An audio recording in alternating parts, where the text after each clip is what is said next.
Hello guys, আজকে আমি রান্না করবো টমেটো দিয়ে আলু দিয়ে মাছ দিয়ে। তো প্রথমে আমি মাছগুলো ভালোভাবে ধুয়ে হলুদ মরিচ লবণ দিয়ে মেখে রেখে দিলাম। তারপর আমি তেলে ভেজে নেব। মাছগুলো ভেজে নেওয়ার পর পেঁয়াজ রসুন হলুদ মরিচ এবং লবণ পরিমাণ মতো সব কিছু দিয়ে একটু পানি দিয়ে নাড়া দিয়ে দেব যেন লেগে না যায়।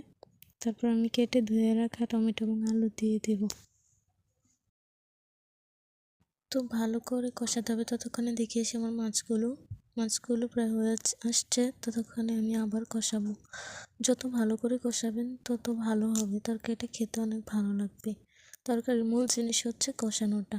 তো মাছগুলো আবারও একটু নেড়ে দিলাম। তারপর তরকারিতে গরম পানি দিয়ে দিলাম। তারপর ভেজে রাখা মাছগুলো উঠিয়ে নিলাম। তারপর মাছগুলো দিয়ে দেওয়ার পরে 10 মিনিট ঢেকে রেখে দিতে হবে। একটু ভালো মতো নেড়ে চেড়ে দিতে হবে। তারপর 10 মিনিট পর ঢাকনা উঠিয়ে ধনেপাতা কুচি দিয়ে তরকারিটা চেক করে উঠিয়ে নেব। হয়ে গেল আমার রান্না। তো সবাই ভালো থাকবেন, সুস্থ থাকবেন। আল্লাহ হাফেজ।